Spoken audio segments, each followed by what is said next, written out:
It's the Jersey Blitz, NJ.com's high school football podcast. Welcome, New Jersey football fans, to Season 2 of the Jersey Blitz. I'm your host, Dan Long, and I'm joined weekly by our 6 NJ.com high school football beat writers to break down all of the Garden State gridiron action. This season, we'll be joined by the likes of Donovan Hugel, Ryan Patty, Mike Kinney, Joe Zadalis, Kevin Minnick, and Bill Evans. And on today's Season 2 debut, we'll be previewing the 2025 season in each of the 5 New Jersey football conferences. And we begin today by bringing in New Jersey sports writer Mike Kinney to talk about the Big Central Conference. And Mike, it's great to kick off another football season with you. And what have you seen so far from around the Big Central? A key word that I've been hearing, balance in the ranks. Yeah, balance, no doubt about it, Dan. There was pretty good balance last year, though. I think St. Thomas Aquinas and Phillipsburg definitely showed that they were the top teams in the conference. I don't think there was much debate about that. I see a lot more debate involved in the conference this year. That the reason being a couple really senior heavy teams like Somerville graduated a lot of guys. St. Thomas lost guys to graduation and lost a couple key guys to transfer as well. So I think with that, Peaburg lost quarterback Jet Genovese. He graduated. Matt Skirbo graduated. Wide receiver, and if you look at that, you might say, hey, those are big losses, but Peaburg is still loaded defensively. They've got a real good running game in Sam Deck, and there's just a lot of teams, I think, who are very comparable to what Peaburg has, what St. Thomas have. And I think St. Joe's Metuchen is there. I think Piscataway is there and is going to be even better in 30 days when 2 of those transfers from St. Thomas are gone. Are playing for them, Josiah Zayas and Mackay Simmons.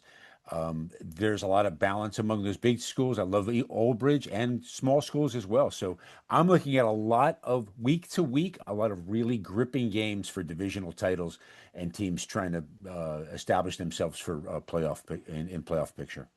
And Mike, in addition to new faces in terms of the players, you also have to look to the sideline with coaches, as there's a lot of coaching turnover in the Big Central this year. There is a whole lot of coaching turnover in the Big Central this year. Yeah. I think we're looking at 14 new coaches in the conference this year. And, some of the big ones are Plainfield with Dan Jones now, former NFL guy over there. Of course, Barris Grant going from Hillside up Morris Avenue to Union to try his hand at a Group 5 school. Those are some of the bigger ones there. But yeah, a lot of change in the Big Central, big schools and small schools. Some of them were expected, guys who retired and gave way to assistants, and some of those were more of a surprise, like the St. Thomas situation where they had basically 3 coaches within a month last year until Shamir Bearfield took the job and is now in his first year over with the Trojans. So, yeah, a lot of coaching changes. We'll see how that goes because some of that means offensive changes and new defensive coordinators, and there's going to be a lot of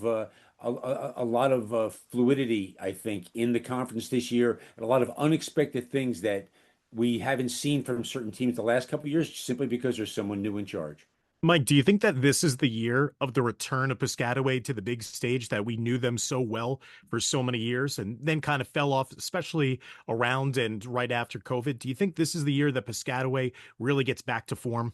Yeah, it's a good question, Dan. And I think yes. I think the short answer is yes. And I think the reason for that is they survived COVID. In the high school, it was tough. When they came back from the year they took off, they didn't win a game, and that was unheard of in Piscataway.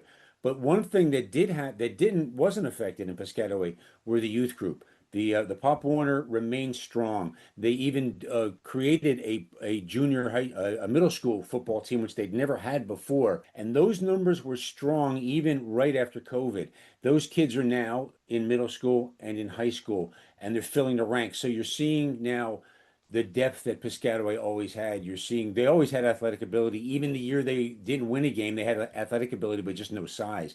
So now you're seeing that great mix that Piscataway always had when they were on top of the state coming back again, and very, very strong among the younger group of kids. Their freshman class is one of the biggest they've had in many years. The JV was very strong last year. So yeah, and they also have a quarterback coming back. Landon Purnell's in his 3rd year and he's only a junior playing quarterback. So you have not only speed, but you have proven skill. And the size is pretty good again up front. So yeah, I think it's getting back to what Piscataway was when, it was an undefeated team back in 2018, and year after year, one of the best teams in the state in Group 4 and Group 5. And you were hinting at it before earlier when we were talking about the conference. Barris Grant's move from Hillside to Union. How big do you think that's going to play a part in possibly getting the Farmers back on top where they were just a couple of short years ago? Do you feel like he's a mover and a shaker that can make such a difference? I think without a doubt, I think they Union had an eye on him for a long time. He had, matter of fact, 2 years ago, he had an interviewed with Union, and they were so impressed with him. But they, for some reason, they didn't hire him. But they were so impressed with him that they immediately put him on their short list for any time in the future. And that happened last year. Yeah, he's definitely a mover and a shaker. His staff is always excellent. He's great at teaching kids. He's great at teaching kids, and he's great at working with kids. Always did a great job with Hillside. He had a lot of guys at Hillside who had not had a whole lot of football experience. Were tremendous athletes, but not a great deal of football experience in a formal situation. But he did a great job of teaching those guys very quickly. Now that was Group 2 football, a little different. Now we're talking about Group 5 and with some unbelievable rivalries here with Westfield, with Elizabeth, that are ingrained, and we'll see how he goes with that. But Barris comes from a great football background in Irvington himself, and he knows this area, he knows the climate so well, and I think the kids are going to respond to him, no doubt about it. And he two of his kids from Hillside came and are going to help him in 30 days. Yui Ejihorn is going to, I think, be an impact defensive lineman when he's eligible in 30 days for Union. And they have some kids coming back. So I think it's going to be pretty immediate, and I think it's going to be longstanding. It's going to be fun to see what the Big Central has in store for us this season. And thanks, Mike. As now we take a look at the NJIC, and we'll bring in Ryan Patty and Donovan Hugel. And Ryan, is Butler still the team to beat? We're going to be able to see them in a couple of weeks on their Smurf turf. Is Butler the team to beat once again in the NJIC? Yeah, you gotta love that blue turf, Dan. I think this team is going to be phenomenal once again. And it has to start with the quarterback, David Smith. He had 1,499 yards, 28 touchdowns, only 5 picks. He completed almost 60% of his passes, over 700 rushing yards and 6 touchdowns. So you see the dual threat ability from him. And he's everything you could ask for out of a Group 1 quarterback. Might not be the biggest kid on the field or have the strongest arm, but this is the type of quarterback play that can take you deep into the playoffs. And they bring back Nick Parkinson, who was an all-group guy for us last year, just like Smith was. Parkinson was dynamic at wide receiver and DB. Yadi Perez filled in for Matt Borelli last year when he got hurt. He looked very good at the running back position. Was also going to play a little bit of linebacker this year. And then Peyton Kibbers is back on the defensive line, and he's great against the run and the pass. CJ Bentley, another kid in the secondary who's back for another year. And with all these, all group, all league kids, some of them are going to be 3-year starters. I have to think that this is the team to beat in the conference once again this year, and a team that's capable of another deep postseason run. I mean, the goal is to be on the field at the end of the year with Glassboro. And I think that Butler is very much a team, that can accomplish that. And the team they beat in last year's NJIC finals, a Group 2 team, Glen Rock, they're going to be good again this year. There's pieces missing from last year, but they bring back the running back, Boysitz. Donovan, I know you talked with Coach McCourt a little bit this offseason. Where do you think this Glen Rock team stands right now? I still think this Glen Rock team, I mean, like you said, kicked it off. Like, they had hefty graduations, 15 seniors from that team. On paper, after that, does it look like they have enough? Probably not. But if you don't know anything about Glen Rock football, that's what you're saying. Like, Kyle McCourt in his second year as head coach, but he's in his 10th year on staff. They've been incredibly consistent over his time as head coach. And while they did graduate, those 15 seniors, they have a big senior class coming back, 10 or 11. And they do have 3 returning starters on both sides of the ball. Like you said, Matt Boysitz, running back, linebacker. They have Brendan Burkhart, who played wide receiver and DB last year. Good chance he moves over to quarterback this year, though. And then they'll have Leighton Kelly at the offensive line. Burkhart is being challenged by Luca Casano, who was the JV starter last year. But there's a big difference between JV football and varsity football. So I would expect for Burkhart to be there, but Casano is going to get some reps in there. With that being said, those are three guys they're really going to be leaning on this year. That senior class that they are coming back, 10 or 11 kids. There is balance amongst that class, but a lot of them are going to be playing varsity football for the very first time. So there will be some growing pains at the start of the season, but with Glen Rock football, all the kids know what to expect. They know what they're going to get out of their coaching staff. All the players are going to be prepared week in and week out for each game. So, I wouldn't be surprised to see Glen Rock back into the NJIC final at the end of the year at all. So Donovan and then Ryan, who are the other teams that you think are going to make a little noise in the NJIC this season that could vie for some of those postseason bids? I think a big one for me is a team that Glen Rock only beat by a point last year early on in the season. That's Rutherford. Rutherford in a similar spot to Glen Rock. They're in that same division. A lot of graduation, a lot of players, a lot of production loss that they're going to have to replace. But, head coach Steve Rutherford, like head coach McCourt, has made Glen Rock so consistent over the years, and they're cautiously optimistic. I think that's like a big word you're going to be hearing with each league, that Rutherford is very cautiously optimistic going into the year. They have two starters back only, but the expectations remain the same. Like, they want to win the division, they want to win the conference for a fifth time, and then they want to make a deep playoff run. There's sophomores in this year. Will Holman is a wide receiver DB who had a shoulder injury last year, so he didn't really play. So it's going to be exciting to see him hit the field at a varsity level for the first time. Jojo Marullo is a running back DB who's another big name to watch amongst those sophomores. And then while Joya did leave, there is a Joya coming back also. John Joya is going to be running like a running back by committee this season. He's going to be replacing his older brother Chris, who is now at Marist. So it's going to be John Joya at running back, along with Dimitri Paskus, and then Miles Balkin is their quarterback. He threw for almost 1,400 yards and 18 touchdowns last year. So Rutherford does bring back a solid amount. They have to replace a solid amount, but I would expect for them to contend as well. What about you, Ryan? Who do you also think can be part of that upper echelon of the NJIC this season? Yeah, Dan, I'll go as far to say I think Hasbrook Heights can be the 1B to Butler in terms of hierarchy in the NJIC. This team's really well coached. Coach Surrey and his staff, they do an amazing job. They're back for a second year at the helm, and they have 7 starters back on offense and 8 back on defense. Senior running back Michael Napolitano, he's got elite speed, he's got track speed, and he was an all-group player for us last year. So was Brady Shine. He did everything for them last year. He was wide receiver, DB, kicker, and punter. Really, really good punter. And, Harris Crumman-Howick, the linebacker, he was also an all-group guy for us. He's a junior tackling machine, and he's going to anchor that defense. They do have a new quarterback in Nico Nipatella. He's moving from wide receiver. And if he's able to make that transition from receiver to under center, and I know Coach Surrey's very high on him, then this team, like I said, can be a force, I think, in all of Group 1. And then the other team I'll give you is Lyndhurst. They return a lot from last year's team that let a 17-point lead in the third quarter get away from them in the first round of the playoffs against Ramsey. But, they're eager to get back. They're eager to get back after it. And, Coach Churro does a great job over there. Shadid Smith, he's one of the biggest and best two-way linemen in the conference. They have a senior duo at wideout, Nate Boyd, Matt Jarvis, and, they're expecting a lot from them. They have a linebacker and junior Naeem Davis. He was all over the field for them last year. He's going to do the same this year. And, they do have some big losses. They lose their quarterback, Sean Bellinger, and their top running back, Roddy Marino. He was also a very good tackler for them last year. But Bellinger's younger brother, Jason, he's the real deal. I mean, Coach Turo at NJIC Media Day hyped him up a lot. He was very, very high on his junior quarterback. Avery Cano is going to be leading the backfield. So there's reinforcements here for the Golden Bears. And I'm going to say that they're a heavy favorite right now in the Colonial Division. And I think that they're going to get at least one playoff win when the state playoffs come around. And finally, guys, starting with Ryan, what are maybe just one big storyline that you have in your mind for the NJIC coming into this fall?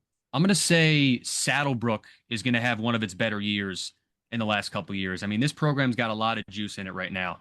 They have a new field with lights. They can finally play home games on Friday night. And they have a new coach in Joe Catrona, who spent the last few years at Woodridge, and he won a lot there. He most notably he made the NJIC finals in 2022. And this team has a lot back from last year. They have 9 starters back on both sides of the ball. Catrona thinks quarterback Nick Victiello is one of the better quarterbacks he's ever coached. Dylan Cerciello will be a lead ball carrier for them. Their top guys at wideout this year were actually wingbacks last year.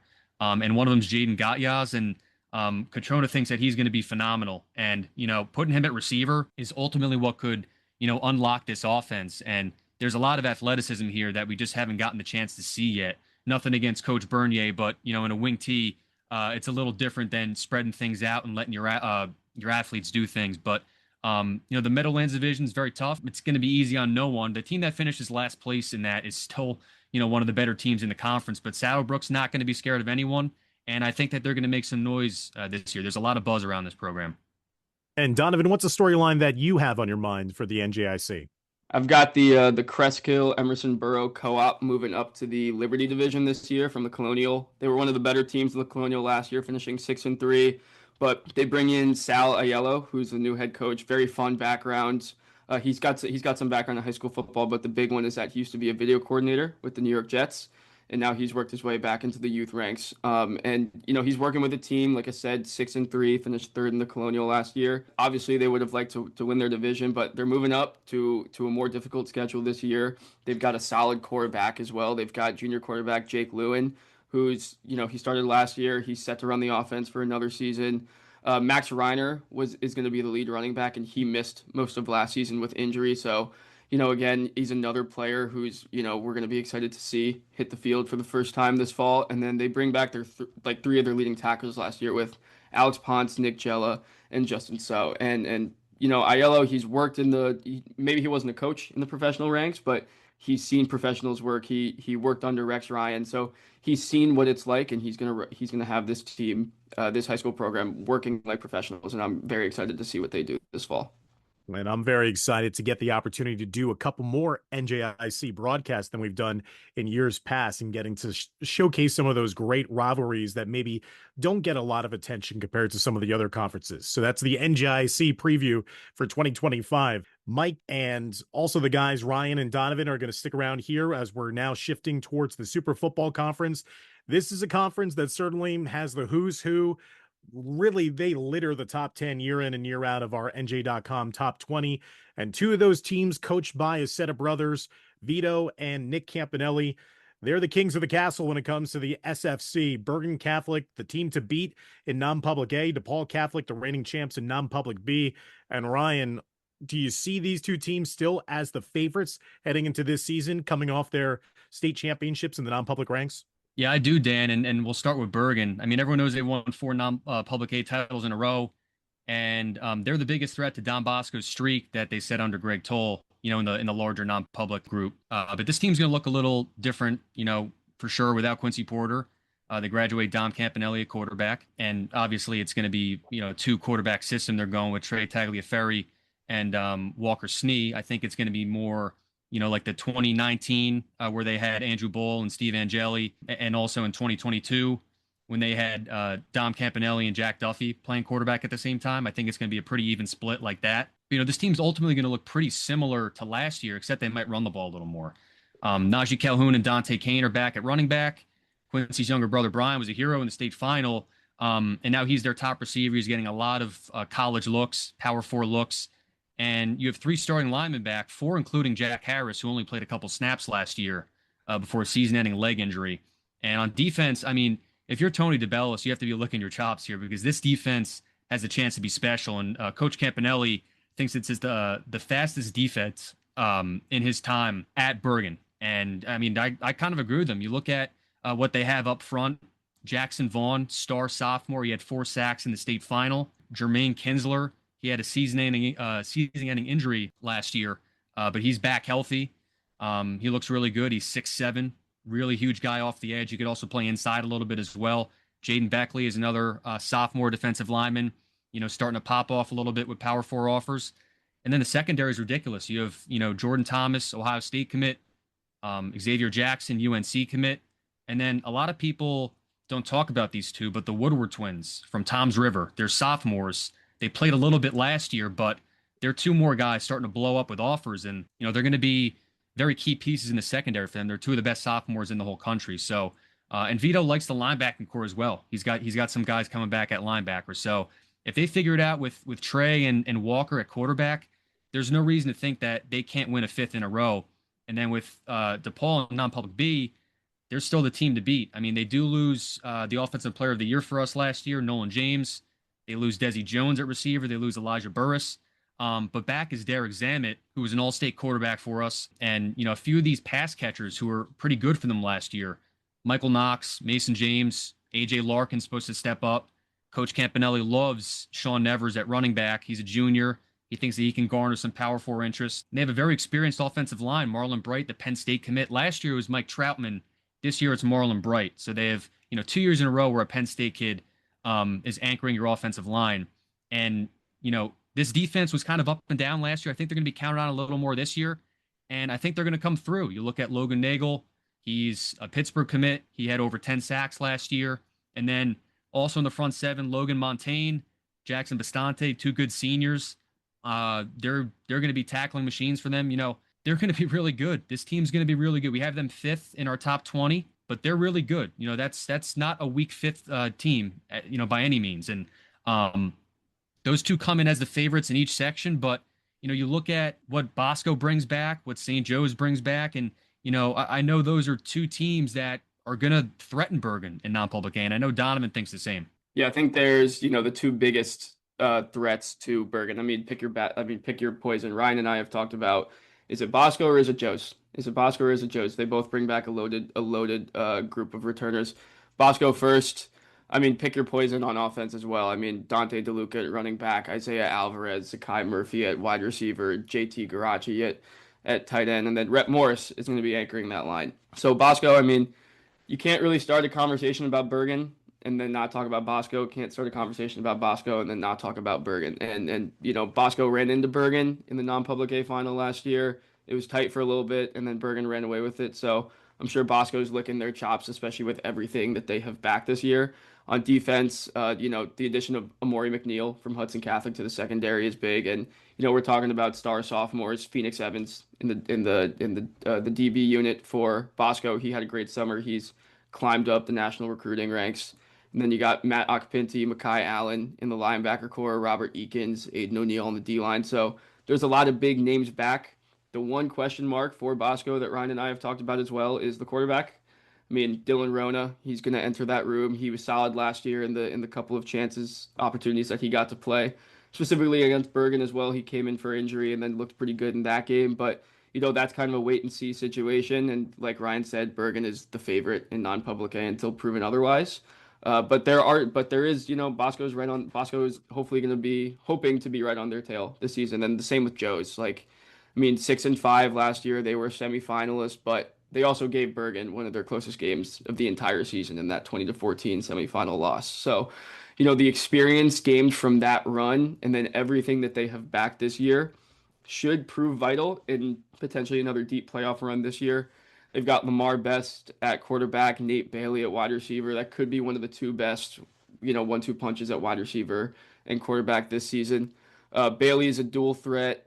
Best is a dual threat. They've got Brady Shust at tight end. He's also a very good punter for them. Christian Alvarez on the offensive line. So there's a lot of similarities, between Bosco and Joe's this year with that one anchor on the O-line, a couple key returners at skill positions, and then another star sophomore, Taj Gray, 5-star recruit. Augie Hoffman thinks he can be the state player of the year in 2 years when he's a senior. They've got Jonathan Gillette and KJ McLean in the DB, and then Taj's older brother, Chaz, on the D-line. So, the United, this division looks like it's going to be another big one this year. It's a stacked group year in and year out, and it's going to be fun to see how they challenge Bergen Catholic going forward, because as much as rightfully so, people are saying they're in line for maybe their 5th straight title. It only takes one time to knock them off, and both of those rivals have gotten so close over the years. It's going to be fun to watch throughout the course of the season. The same for DePaul. DePaul's had a nice run of success, but they're even thinking about, they were so close to having a potential perfect season a season ago, if not for that 52-51 loss at home against Del Barton, something that you don't want to bring up around Nick Campanelli, as I found out recently at the Media Day event. Now, guys, Ryan, when you're looking at the best public school in North Jersey, the name that keeps on jumping out to me is Old Tappan in this offseason, with what they've been able to do on the field, what they have returning. Are there some other North Jersey public schools that could stack up with them, maybe the likes of a Ramapo? Yeah, I mean, Ramapo is number 20 in our top 20 to start. They had an interesting season last year. They started 0-3. Everyone's kind of like, what's going on over there? Then they rattle off 8 straight and get to the Group 4 semifinals where they ran into Phillipsburg, a really good Phillipsburg team, out there in West Jersey. The wind was whipping, and Ramapo just got nothing going in that game. They never got anything going. And Phillipsburg punched their ticket to meet Winslow, and we know what happened there. But I think Ramapo is very capable of making another deep run this year. They bring back a lot from last year's team. They lose Charlie Wingfield, the tight end, going to Wake Forest. He also played linebacker, and he was a good kicker for them. But they bring a lot back. It's also Casey Grusser, the Merrimack commit, at quarterback. He's going to be, a lot more comfortable in his senior season. He got a grip of the offense late in the season last year, and that offense started humming both on the ground and through the air. They run a lot of run pass option stuff, and it looked really good. It looked really crisp. They bring back Liam Hayward at running back. They have a trio at receiver. They actually could, deploy 4 guys at receiver: Mike Ballin, Sal Lavoti, Joey Yesis, and they have a couple other guys that could catch the ball as well. Tyler Remicchio was very good in the secondary last year. He'll play some receiver this year. And they bring back a lot of pieces on defense. So I'm very interested to see what Ramapo does. Like I said, I think 20 is a good starting point for them. We'll see how they start their season. They're going to meet up with Old Japan and Passaic Tech, I believe, is on their schedule as well. Passaic Tech's another team that I like. They return a lot from last year. They lost a gut wrencher to Union City in the sectional final. I know that stings for them. That was a very winnable game. They lost it in the final minute. But Union City, they graduated a lot. But that's another team that I'm kind of waiting and seeing on. If there was a top 30, they might be in there. But they graduated a lot. They do have some pieces back. Khalil Sutton's back on the D line. He's also a very good pass catcher for them. Jordan Peterson's going to be their new fullback. He was very good at linebacker for them last year. So we'll see how the pieces fit in. When Union City's good, they're humming right away. They're clicking right from the bat. So we'll see if they're firing away in that opener against Pascack Valley on the rooftop. And then Northern Highlands, Chase Calarco, Carter Blattner, 2 very good two-way players for them. Both are very fun to watch. Pascack Valley, I just mentioned. Adam Shaw, quarterback, linebacker, who's going to Michigan State to play linebacker. And then Wayne Valley, Passaic Valley, Riverdale. There's a lot of teams that could, if things are clicking, a lot of these teams can go on a deep run this year.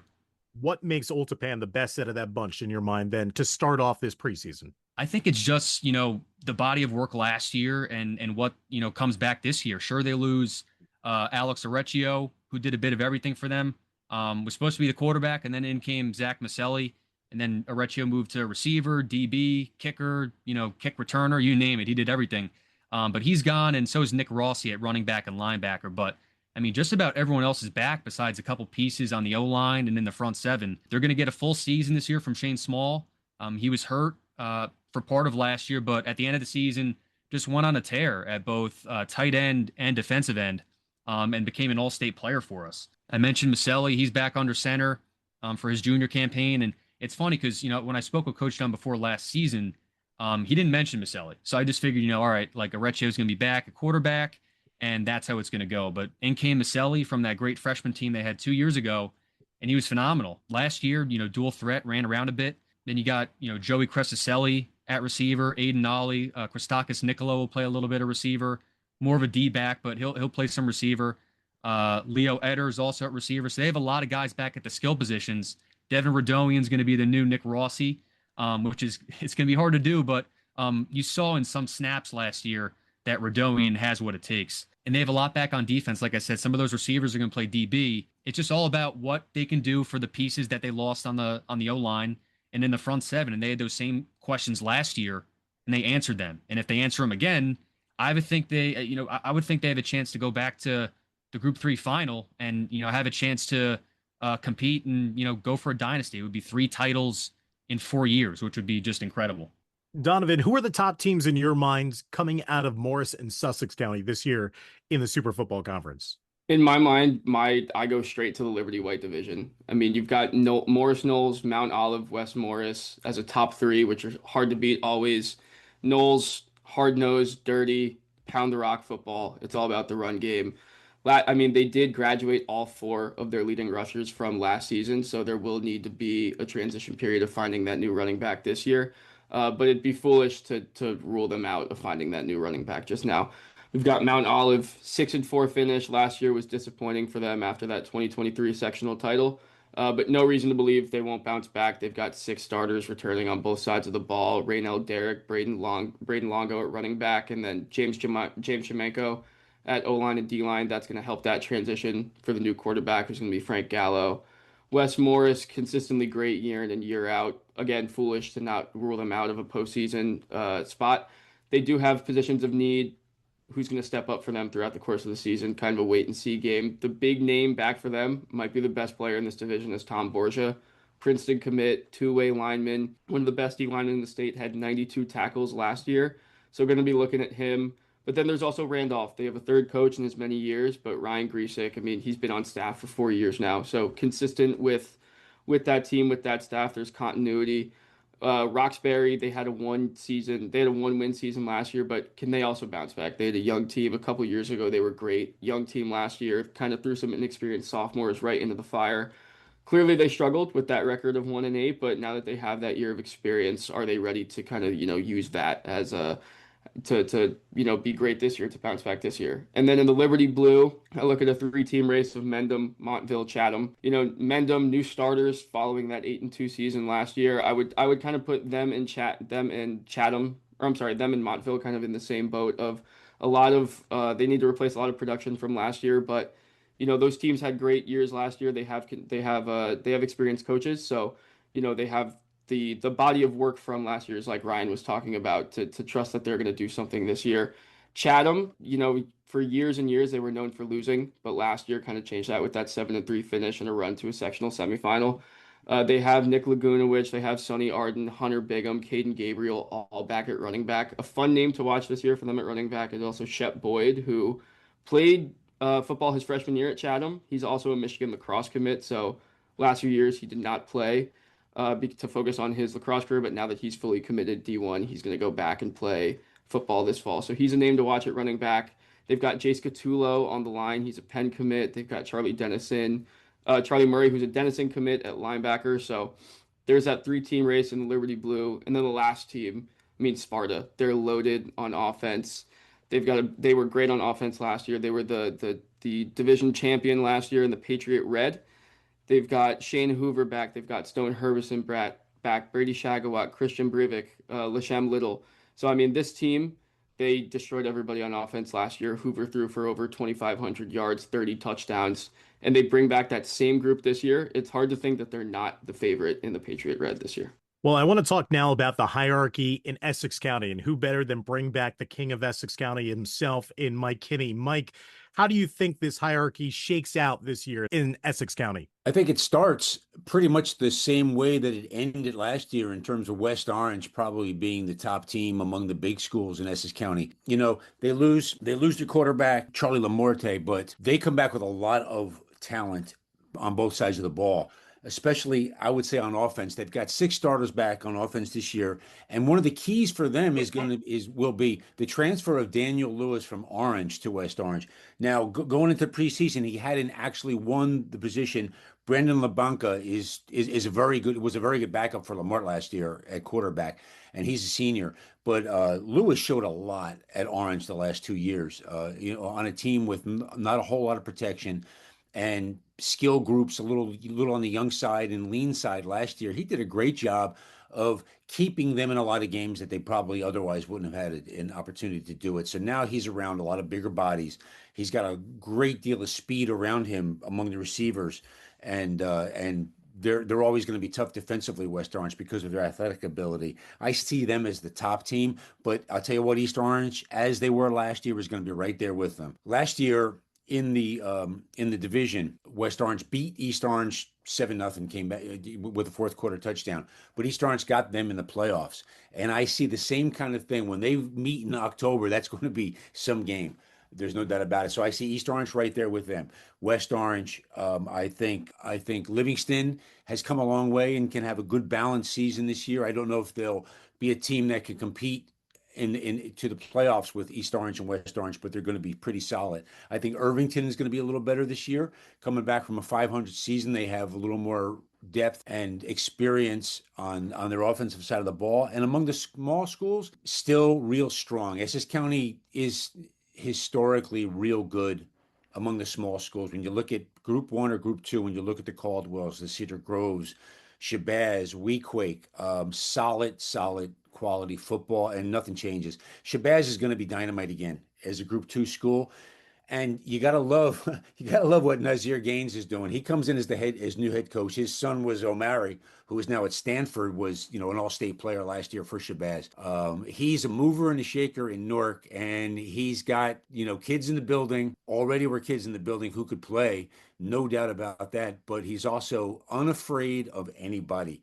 Their first game is in the Mountaineer Classic in West Orange. They're playing West Orange. West Orange is a Group 5 school, one of the biggest schools in Essex County, and Shabazz is a Group 2 school. So they're testing themselves right away on Saturday night. I can't wait to see that game because I think Shabazz can play with them, even though I just said that West Orange is the best team in Essex County. Shabazz is not going to be silent in that game. You got Zayden McDonald. He's going to Stanford to follow his former teammate next year. Raekwon Clark is an outstanding receiver along with McDonald. And I want to see what Kareem Costin does. He's the quarterback at Shabazz. He was a little on the young side, had a lot of people around him who were solid, but I think this kid is going to come into his own and really help them. So they're good. Cedar Grove, you lose your quarterback who throws 5,000 career yards, and you lose an outstanding wide receiver in Jackson Maurice. And you think, there goes Cedar Grove. Nah, Cedar Grove's still hanging around. No question about it. They still got lots of talent. As a matter of fact, Brian Gogarty's got 7 kids back on the starters on offense and 6 on defense. So Cedar Grove, what a program they have over there. They're still going to be one of the toughest teams in the toughest team in their division, and they're going to be knocking on the door for a sectional and Group 1 title again this year. So Essex County, the teams that you usually see, they're there again, but there's going to be a couple surprises as well, and can't wait to see that. I can't wait to call that game that you were talking about, Shabazz at West Orange on Saturday night under the lights in that Mountaineer Classic. So after we did a lot of talking about football up north, now we start to head our way down to the Jersey Shore. And of course, we bring on Joe Zadalis. Joe, it's great to talk some football with you. And for the first time in a long time, now there's a legitimate question about who is going to be the number 1 team in the Shore Conference this year. What do you feel is on the horizon this fall? I think for the first 2-3 weeks of September, my answer to most of your questions, Dan, is going to be, I don't know, because frankly, I don't. It's an interesting year. For the first time in 4 years, Townsville North will have an inexperienced kid at quarterback. They return 2 starters on defense, only 1 on offense. So what they're going to be and how well they're going to do it is a big question mark going in. They're going to start a junior at quarterback, Logan Brill, and Dan, he looks the part. 6'3", 200 pounds, big arm. But not only is he going to be a first-time starter, he's a different kind of starter than North has had the last 4 years. For 2 years, it was Micah Ford, and we all knew what he was capable of as a dual threat quarterback, now a tailback at Stanford. Then came TJ Valerio, not quite the runner that Micah Ford was, but still dangerous just the same. Right now going in, North's most explosive offensive player is junior Cole Garrison. He got some time late last year and made some big plays down the stretch for them. Cole Garrison is probably going to start the year as North's slot receiver. He had 407 yards last year, 7 rushing TDs, 231 receiving, and 2 TDs. Is North number 1? They may not be after week 0. They're going to open with Red Bank Catholic on Thursday, a game that you and NJ.com will broadcast live right here. Like I said, I don't know. Brick Memorial on paper is the best team. They returned 5 of their 6 starting skill players, including a quarterback who is just a ghost. He's elusive and puts up huge yardage. That's Jason LaQuara.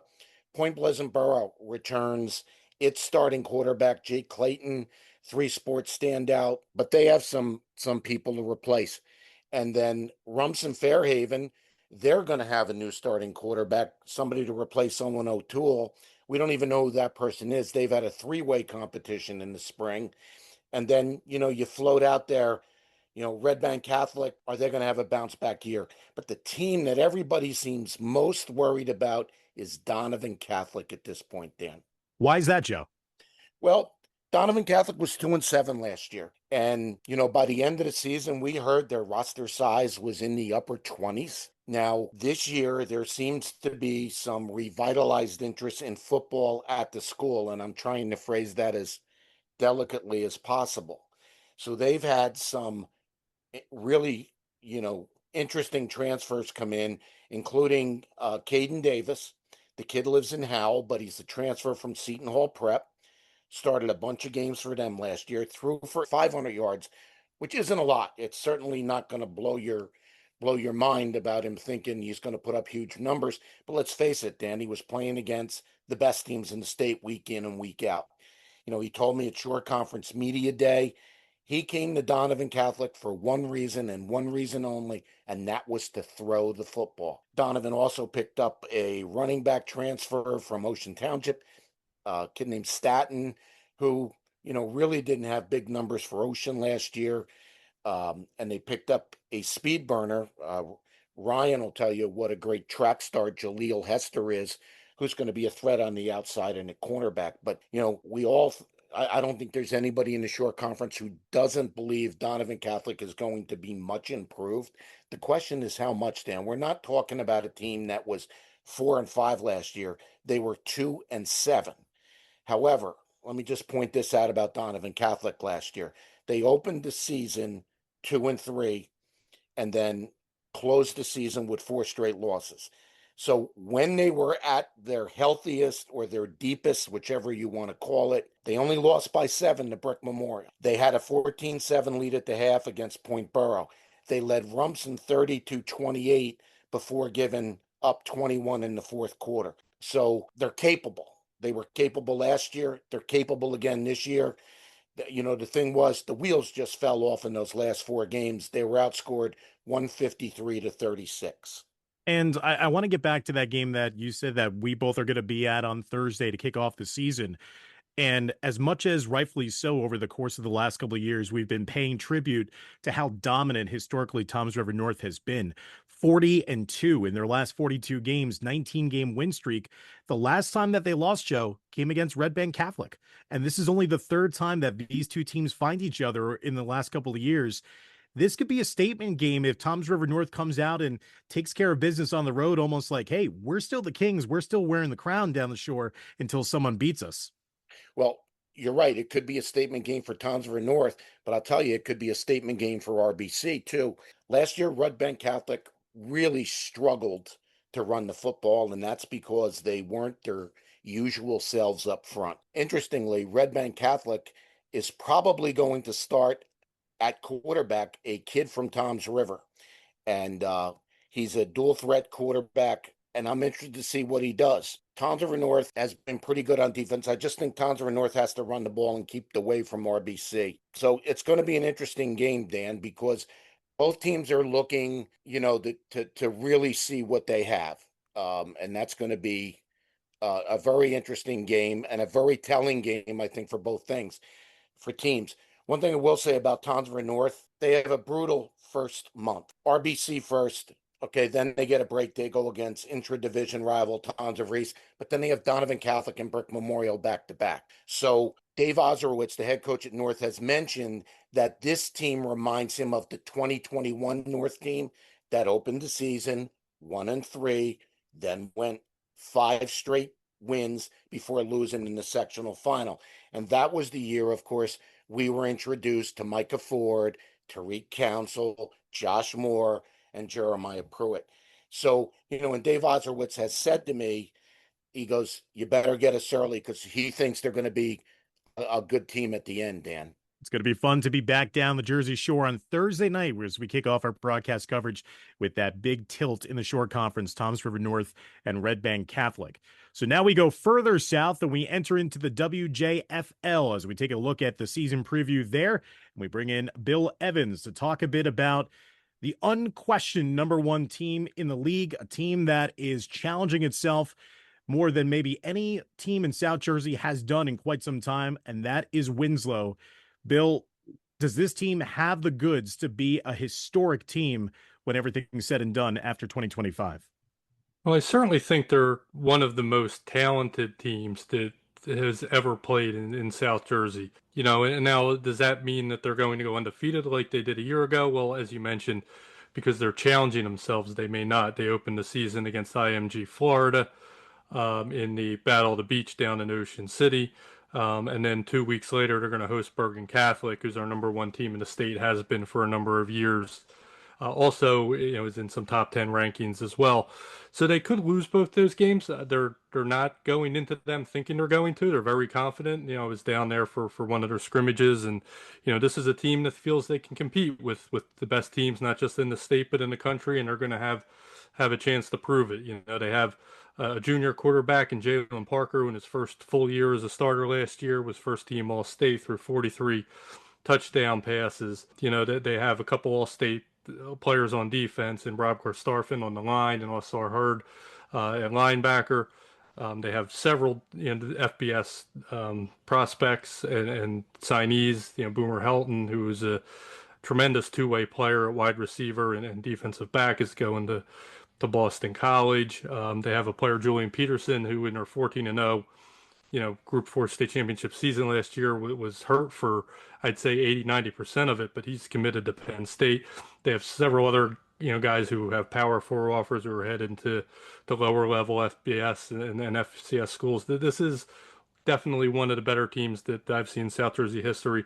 Probably, very comparable and maybe even better than the mainland team a few years ago that won Group 3 and won the state championship game over Ramapo 56-0 and dominated Millville and Winslow along the way. Once they get past those 3 weeks, it's going to be very tough for anybody to beat them, even though they are playing in, once again, one of the toughest divisions in the state, the West Jersey Football League American, with Millville, St. Augustine, Mainland, and Cherokee. So they'll be challenged, but they're definitely, the team to beat in Group 4, the team to beat in South Jersey, the team to beat in the WJFL American, and they're going to have a chance, which not many teams do, the public schools in particular, to be that number one team in the state, because they did go out this year and they looked at what they had. Lost a couple of good players like Cam Miller, who went to Kentucky from last year's team, but I think this team has a chance to be better. Added a few transfers as well. The Matthews brothers from Haddon Heights, Kamaj had 19 sacks. Karan Caesar from Pensgrove is a very versatile and dynamic player. You put all these pieces together, and this is, going to be an all-time great team. We'll see in these next few weeks how great they are. Bill, outside of Winslow, who obviously is clearly the number one team in South Jersey, what are some of the other teams that you see kind of slotting themselves in behind Winslow as being some teams to watch this year? Yeah, I think this is one of the better years in South Jersey. Just looking at the number of teams that could go deep into the playoffs, teams that bring back tremendous amount of talent. You have Rancocas Valley and Washington Township in Group 5. Township won their first sectional title in 29 years last year. RV, took Toms River North, to the end of that, into the second half and into the end of that game in the sectional final, and actually beat Township pretty handily last year. We have them ranked 7th and 9th. We have Mainland ranked 12th. Mainland, I mentioned the state championship 2 years ago, made it back to the state final last year with almost a completely different team. A lot of those players are back. John Franchini, 4-year starter at quarterback. Jake Blum, an all-state defensive back, very good wide receiver as well.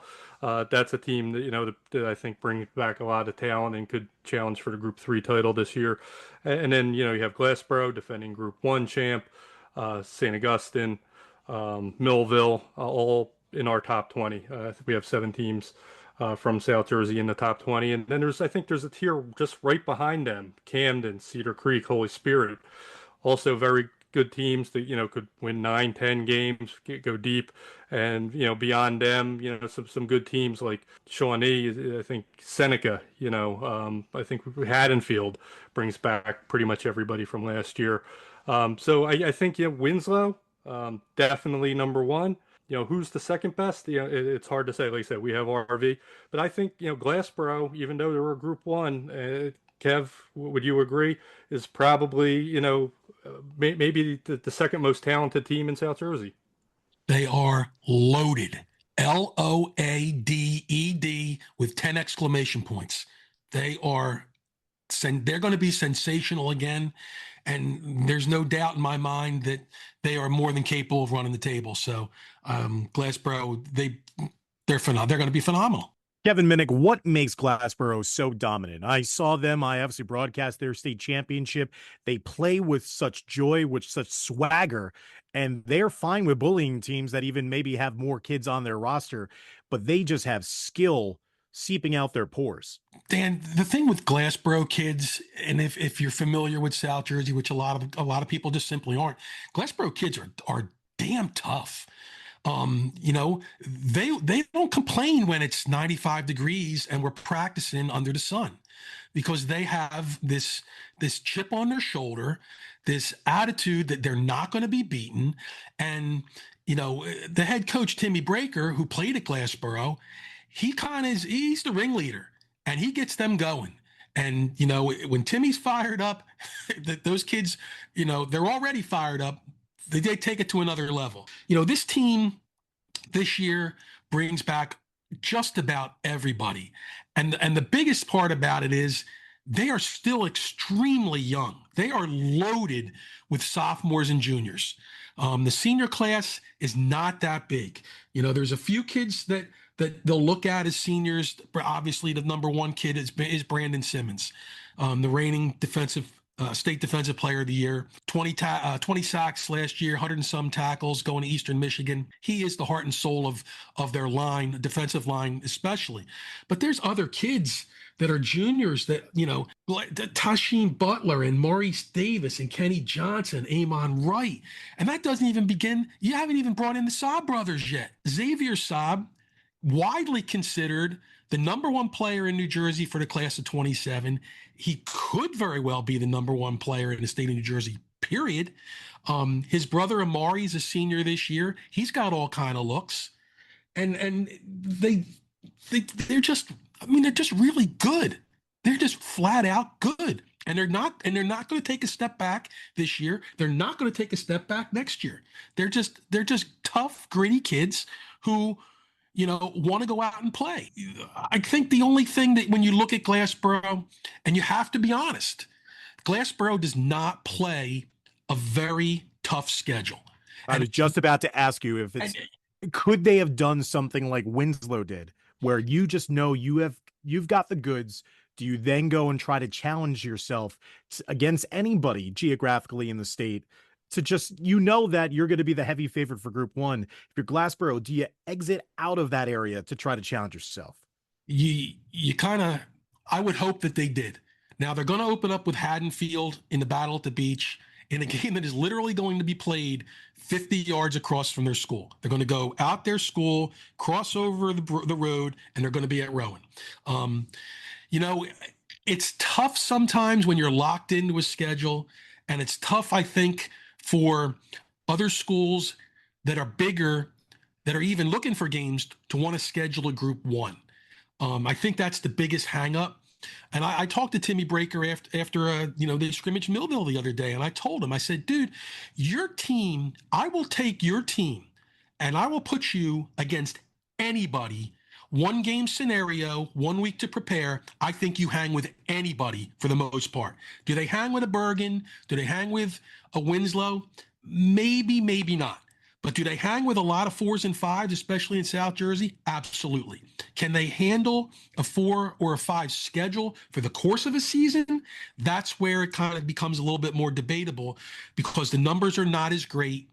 And, you just don't have that type of depth to be able to compete at that level week after week. But in a one-game scenario, I would put Glassboro up against anybody, except for maybe a handful of teams. But even those teams, I don't think they don't walk off the field embarrassed. I think they would be, they would challenge teams, they would compete, and they would then, scary situation. I think they would get even better after playing those kind of teams. But, like I said, a lot of teams don't want to play a 1, and especially a 1. People know Glassboro is damn good. They don't want to play them. They just don't want to play them. Bill was referencing a couple of teams that you think can really make some noise and challenge for Group 5 supremacy down south this year in Washington Township and RV. How good are these teams going to be this year? And I was broadcasting the game last year at Toms River North when RV had everyone at Toms River North quiet and sitting on their hands a bit until the Mariners took control later on in that game. How good can these two teams be, Kevin, this year to maybe get over that hurdle and be the new power in Group 5? I'm 100% confident they are both capable of getting back to where they were last year because they bring back just about everybody. And people that are sleeping on I think people might still be sleeping on these two teams just a tad bit, and they really shouldn't be. If you do a little bit of homework and you kind of look at what they did last year and who's coming back, they are both more than capable of making another really deep run. You look at RV, we rank RV over Township by a little bit. Well, RV beat them last year. So I think out of that's respect right there. From our vantage point, I think that's a sign of respect, we give to RV. But RV brings back arguably one of the state's top dual threat quarterbacks in Savion Adams. The kid is going to Monmouth. Last year, he was only the third South Jersey quarterback to throw for 2,000 and rush for 1,000. He's more than capable of doing that again. If he does it again, he'll join Bill Belton from the Winslow coach as the two quarterbacks in South Jersey history to do that in both seasons. You look at Washington Township, a team that finally broke through and won a sectional title. Under Mike Schatzman, they've been taking that next step up the ladder year after year. They've been really progressing well. Last year, they get into the state semifinal with Toms River North. Quarterback goes down. That, I don't want to say that kind of ended any threat, but a huge loss for Washington Township given the situation. He's back, Colaquino. They bring back just about everybody on both sides of the ball. And the thing with Washington Township is there is never a question of depth. There's at least 100 kids on the sideline. Now, are 100 kids going to play? No. But he can go put one set on offense and one set of defense, and guys don't have to play both ways. Some of them obviously will, but they probably can get away with not having to do that. So, when you look at in 5, yeah, I think both of those teams are quite capable of getting back to where they were. All right, guys, we're in our final drive of the game here. We're looking for a score, so we're going to lean on you guys to tell us what is going to be your top week 0 games that fans can look forward to. Some of them we've talked about already, but we want to highlight again. We'll start here with Kevin, and we'll work our way back up the state. Kevin Minnick, what is your week 0 game to watch? All right, well, I don't want to steal Bill's thunder, so I'm going to let him have the game that I think he's thinking about. So for me, I think there's actually 2 games, and they'll be both at the Battle at the Beach, and they will be the final game on Friday night and the final game on Saturday. Glassboro at Haddonfield and Millville RV. I think in those 2 games I think even though it's a season opener, we can get a real good idea of where these 4 teams are at. Glassboro, obviously, we talked about. Haddonfield, a team that year in and year out in Group 2 is always a contender. And then, in the second game, in the other game, Millville and RV. We've talked about RV. Millville, this is a totally different season for Millville. There is no Latsier Brooks. And, that's the first thing that's going to come to everybody's mind when they see Millville. What can they do without Latsier Brooks? They took a huge loss just the other day in a scrimmage, losing Shamir Collins, who arguably may be their 1 or 2 top player, to an ankle injury. And it's uncertain whether he's going to play at all this year at this point based on that injury. But I think we get a real good indication, those 4 teams, really where they're at, even though it is going to be the first game of the season. Bill Evans, what is your week 0 game of the week? Yeah, I mean, it's as Kevin indicated, it's definitely that Winslow IMG game, 7:00 under the lights in Ocean City on Thursday night, and I think we're all really interested, to see how they stack up against a national power. When IMG came down a few years ago to play St. Joe's Prep from Philly, there was 8,000 people there. I was just shocked with the crowd. There was a lot of attention. Bergen Catholic came down and played them last year. Another big game. And I think there'll be a lot of interest in this game. From people in South Jersey, from people around the state who might just, make their way down there and see if Winslow can hang. IMG has won those games the last two years down at the Battle of the Beach, but they've been close, competitive. But my concern for Winslow is just the size. I've stood on that IMG sideline and these last few years, and it's almost like you're on an NFL sideline when you look at those linemen and you look at the roster, and it's 6'4", 6'5", 6'7", 300 across on the offensive line. 300-pound guys on the defensive line. Winslow does not have that kind of size, so you're worried about them being bullied a little bit. IMG has, I think, 5 or 6 5-star recruits, including their sophomore quarterback. They have another 8 4-star recruits. And we talked all about Winslow. That they're very talented for, South Jersey, for New Jersey. They have a lot of kids going to FBS schools. And we'll see if they can hang. I know they think that they can. When I talked to Coach Belton the other day, he says, if you think you're that guy, there's no better way to show it than on Thursday night, because you're gonna face people that everybody in the country feels is that guy. It'll be very, very interesting. I think they can compete maybe on the skill positions, a little tough on the line maybe, but we'll see if Winslow can hang and stay in that game. And I think there's gonna be a big crowd. I think there's gonna be a lot of interest, and I think this is a big stage for Winslow to show how far their program has come. Joe Zadalis, what is your week 0 game to watch? Well, Dan, I'm going to give you a couple quick hitters before I actually give you that information. One that's going to be fun to watch, Friday night, Manasquan is at Toms River South. Manasquan, for the first time 7-8 years, is back running the Power I, which they did so successfully under Vic Caboo when they went on sectional title binges. I think the 2 games that are the most interesting and most important in the shore are going to be Thursday, the game that NJ.com will broadcast live, Toms River North at Red Bank Catholic, and then the other one is Point Pleasant Borough Rumson. Point Borough Rumson are 2 of the 4 sectional champions in Group 2. Last year, Rumson beat them twice, once on opening night and in the Group 2 semis. So I think that's going to be an interesting game. And one more game, Dan, that I think is worth paying attention to. Brick Memorial, who, as I said, on paper is arguably the best team in the short conference today, will be at Wall.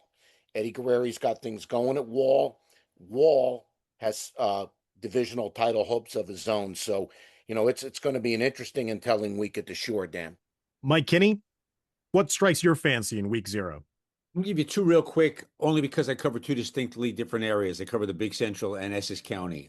So in the Big Central, I think it's a sleeper big game. It's Thursday night. It's going to be the first game I'll be at. Middlesex at Spotswood. Spotswood was 8-2 last year. Group 2 school. Middlesex was 6-4 last year. They're a Group 1 school. 2 Middlesex County schools. Spotswood's got Samir Tolbert Brimage, who I think is going to have an absolute monster year at quarterback this year. And I think Spotswood is going to do a lot of great things. But Middlesex is always a bunch of tough, scrappy kids. And I want to see what they do defensively against them. So I'm really curious about that.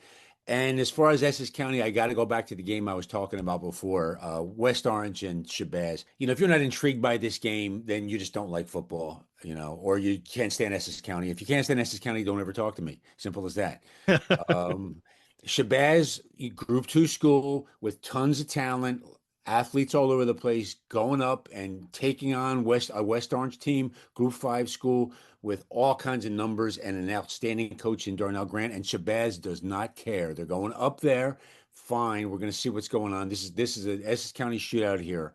And I think the only question for Shabazz, it's not their athletic ability. It's not their what they can do in special teams. It's how they can withstand 4 quarters at the line of scrimmage. West Orange just has more depth and a whole lot more size overall than Shabazz.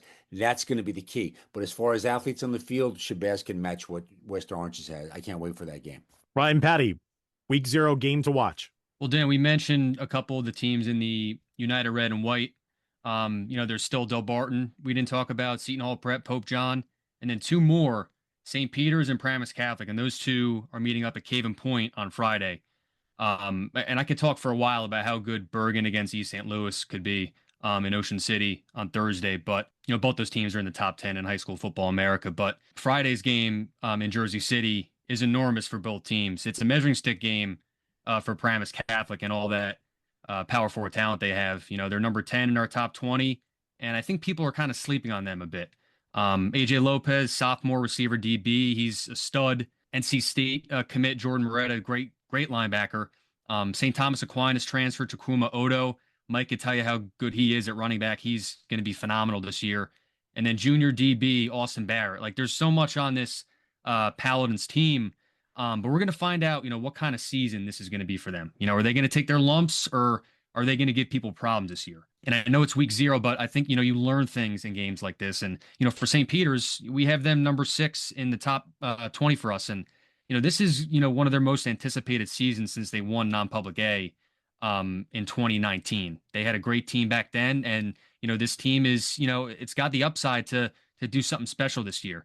And, how good is this season going to be for them? Are they going to, just be a good team, or are they going to, join that tier of Bergen, Bosco, Joe's, and make some noise in non-public A and potentially get to MetLife? Tyler Bell is a stud, dual threat quarterback entering his senior year. They bring in Abdul Toure from St. John Vianney. He led the state in rushing last year. He's a 4-star recruit, junior. Hunter Watson's back at receiver, Temple commit. He led the team in receiving yards last year. So they're really talented. They have Double O on the offensive line. He's one of the best junior offensive line prospects in the country. So, like I said, this is going to be a great game. It's a top 10 matchup, and you'll learn stuff in moments like this. Hey, Dan, one thing, I had a member of the Rumson coaching staff. They scrimmaged SPP last week, said as far as they were concerned, this is the best SPP team in a decade. Very interesting. Yeah, it'll be always, fun to see St. Peter's Prep make some noise, because they were up there with Don Bosco Prep for so many years as the top 2 teams, and they're going to be hoping that they have what it takes now to get things sorted out in Jersey City and make some noise this year, just as Ryan said. So that's going to be a fun one to watch, of St. Peter's playing host to Paramus Catholic. And Donovan Hugel, you've got the ball here, and we just got to cross that goal line. What is your week 0 game to watch? I'm going to Sparta Montville, which is Thursday night. And if we go back to last year between Sparta and Montville, we look at Sparta's schedule. Week 0, they lose to Montville 33-9. Every week after that, they beat multiple teams by multiple scores. They put up at least 30 points in each game. And then in the North 1 Group 3 quarters, they lose to Montville 20-6. So Montville was the only 2 losses for Sparta last year. And, Sparta, with everything that they have back this year, they have so much continuity, so much chemistry on offense. They have that experienced head coach with Frank Marciano. I'm sure that they've had that game against Montville circled for a really, really, really long time. And we just get to see an exciting offense take place again for them. And then on Montville's side, it's kind of the start of a new era for them with so many graduations. They have so many players, kind of like new players taking over for them. And what does this youth movement look like? This is the first step that we're seeing of it. Who are the new players that are going to step up for them? Like was just said, what type of season is this going to be for Montville? Is it going to be a season where they kind of take their lumps and they figure it out later? Is this going to be a season where they have that new group ready to roll right away? I think we're going to get a lot of answers to that in this week 0 game against Sparta. Well, you guys did an awesome job already. You're in mid-season form with this season preview show, getting us all sorted out for the 2025 season. And a reminder, fans, that from the opening kickoff to the end of the season, NJ.com's award-winning staff of reporters and photojournalists put you in the middle of the action for in-depth coverage of all these games and other games around the state, including photo galleries, recaps, and stats. Be sure to visit NJ.com/HS Sports. So that'll do it for the start of season 2 here on the Jersey Blitz. Special thanks to our 6 NJ.com beat writers, Donovan Hugel, Ryan Patty, Mike Kinney, Joe Zadalis, Kevin Minnick, and Bill Evans. And of course, special thanks to our great producer, Brian Dekine. Fans, as we've been mentioning throughout, we will also be kicking off our broadcast coverage of the 2025 football season this weekend. And we'll have 3 games, not just 2, 3 games for you this weekend. On Thursday night, Toms River North at Red Bank Catholic. Friday, Irvington at Ramapo. And then Saturday, Shabazz at West Orange. So a plethora of ranked teams that you'll be able to watch. And you can watch all those games live and on demand as an NJ.com subscriber at NJ.com/watch. So for all the guys, I'm Dan Long saying so long and enjoy the start of the 2025 NJ football season this weekend. Take care, everybody.